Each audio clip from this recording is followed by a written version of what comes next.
E se eu te dissesse que uma única fraqueza pode destruir até a pessoa mais forte que existe? Que não importa o quanto você seja talentoso, escolhido ou abençoado, um erro repetido, ignorado e alimentado pode levar tudo embora. A história de Sansão é exatamente isso, a trajetória de um homem extremamente poderoso, separado por Deus desde o nascimento, mas que acabou sendo derrotado não por seus inimigos, mas por si mesmo. E o mais assustador é que essa história não ficou no passado, ela se repete todos os dias, na vida de pessoas que tinham tudo para vencer, mas perderam tudo por não vigiar suas próprias fraquezas. A história de Sansão começa em Juízes 13, quando um anjo do Senhor anuncia o nascimento de um menino que seria consagrado a Deus desde o ventre. Ele seria nazireu, alguém separado, com um propósito específico: começar a libertar Israel das mãos dos filisteus. Desde o início, Sansão já carregava algo diferente, não era apenas força física, era um chamado espiritual. Em Juízes 146, vemos que o Espírito do Senhor vinha sobre ele com poder, permitindo que ele realizasse feitos impressionantes, como derrotar um leão com as próprias mãos. Isso mostra que a verdadeira força de Sansão não vinha dele, mas de Deus. Mas é aqui que começa o problema. Mesmo com um chamado tão claro, Sansão começa a tomar decisões baseadas em seus desejos, não na direção de Deus. Em Juízes 141-3, ele insiste em se envolver com uma mulher filisteia, algo que ia contra os princípios do povo de Israel. Isso revela um padrão perigoso. Sansão não caiu de uma vez, ele foi se afastando aos poucos. E essa é uma das maiores lições para os dias de hoje: ninguém se perde de repente. A queda começa com pequenas concessões, decisões aparentemente inofensivas que, com o tempo, vão abrindo espaço para algo maior.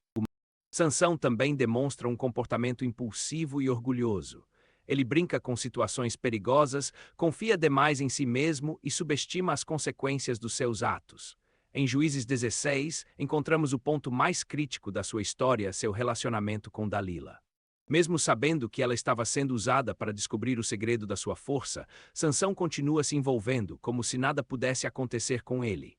Ele brinca com o perigo várias vezes, até que finalmente revela a verdade: sua força estava ligada ao voto que tinha com Deus, simbolizado pelo seu cabelo. Esse momento é extremamente simbólico. Não era o cabelo em si que dava força a Sansão, mas o que ele representava: sua aliança com Deus. Quando ele quebra isso, não é apenas um detalhe, é uma ruptura espiritual. Em Juízes 1620, acontece algo assustador. Sansão diz: eu vou sair como antes e me livrar, mas o texto diz que ele não sabia que o Senhor já havia se retirado dele. Essa é uma das frases mais fortes da Bíblia. Sansão perdeu a presença de Deus e nem percebeu. E isso fala diretamente com os dias de hoje. Muitas pessoas continuam vivendo normalmente, achando que está tudo bem, mas já se afastaram de Deus há muito tempo. Sansão então é capturado, tem seus olhos arrancados e é reduzido a uma condição de humilhação total. Aquele que antes era forte, agora está preso, cego e sendo zombado pelos seus inimigos. Essa é a consequência de uma vida sem vigilância espiritual. Mas a história não termina aí. Mesmo em meio à queda, existe um momento de redenção. Em Juízes 1622, a Bíblia diz que o cabelo de Sansão começou a crescer novamente. Isso representa algo poderoso. Mesmo depois da queda, ainda existe a possibilidade de restauração. No final da sua vida, Sansão clama a Deus mais uma vez. Em Juízes 1628, ele ora pedindo força não para sua própria glória, mas para cumprir um último propósito. E Deus responde. Sansão derruba o templo dos filisteus, vencendo mais inimigos naquele momento do que em toda a sua vida. Isso nos mostra que, mesmo depois de grandes erros, Deus ainda pode usar alguém que se arrepende de verdade. Trazendo isso para os dias de hoje, a história de Sansão é um alerta claro: o maior inimigo não está fora, está dentro.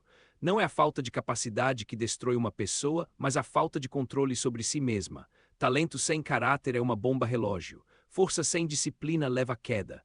E ignorar pequenos erros pode levar a grandes destruições. Mas, ao mesmo tempo, essa história também traz esperança. Porque não importa o quanto alguém tenha caído, Deus ainda pode restaurar se houver arrependimento sincero. A queda de Sansão não foi o fim da sua história, foi um ponto de virada.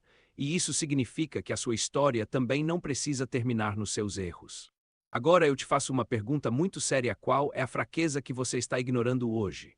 O que você está permitindo, achando que não vai dar em nada, mas que pode te destruir no futuro? Se essa mensagem falou com você, deixe seu like, se inscreva no canal e compartilhe com alguém que precisa ouvir isso. E escreve aqui nos comentários: eu escolho vigiar e permanecer firme, porque essa decisão pode salvar o seu futuro.